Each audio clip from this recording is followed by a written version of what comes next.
Kelompok bersenjata Taliban telah menguasai Ghazni, ibu kota provinsi Ghazni, sekitar 130 km, 80 mil, barat daya ibu kota Kabul.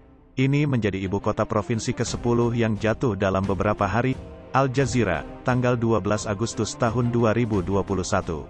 Sebuah sumber pemerintah mengatakan kepada Al Jazeera bahwa pemerintah Afghanistan telah menawari Taliban bagian kekuasaan jika kekerasan yang meningkat di negara itu berhenti. Proposal itu disampaikan melalui Qatar, tuan rumah pembicaraan damai Afghanistan. Menurut sumber itu, Ali M. Latifi dari Al Jazeera melaporkan dari Kabul. Sementara itu, pertempuran berkecamuk di Lashkargah, salah satu kota terbesar Afghanistan di jantung Taliban di Provinsi Helmand.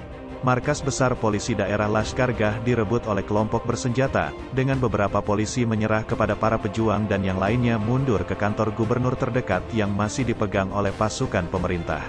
Seorang pejabat senior keamanan mengatakan kepada kantor berita Reuters bahwa Taliban telah merebut Ghazni, yang berada di jalan raya antara Kabul dan kota kedua Kandahar, dan telah menduduki semua kantor pusat badan pemerintahnya setelah bentrokan hebat.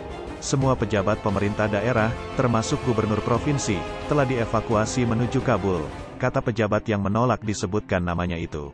Rob McBride dari Al Jazeera, melaporkan dari Kabul, mengatakan kota Ghazni sendiri telah jatuh ke tangan Taliban, tetapi masih ada pertempuran di sekitar kompleks intelijen. Gubernur Ghazni sebenarnya telah meninggalkan kota, katanya. Ini adalah keuntungan yang signifikan bagi Taliban. Telah terjadi pertempuran besar-besaran di sekitar kota Ghazni selama beberapa hari ini. Selalu dicurigai bahwa jika ibu kota provinsi lain akan jatuh, ini mungkin Ghazni. Taliban juga telah merebut markas polisi di Lashkargah, sebuah ibu kota provinsi di Afghanistan Selatan yang terlatih-tatih untuk hilang dari kelompok bersenjata ketika serangan udara AS yang diduga menggempur daerah itu, kata seorang pejabat. Pada Rabu, sebuah bom mobil bunuh diri menandai gelombang terbaru untuk menargetkan markas besar polisi regional.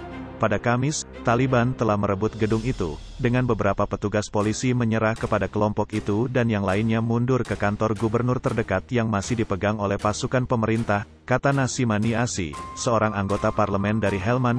Niasi mengatakan dia yakin serangan Taliban menewaskan dan melukai anggota pasukan keamanan, tetapi dia tidak memiliki angka korban. Taliban juga menerobos penjara pusat Kandahar, membebaskan tahanan.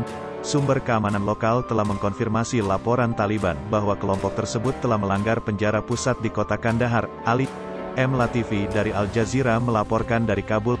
Kelompok bersenjata itu mengklaim telah membebaskan ratusan tahanan, katanya.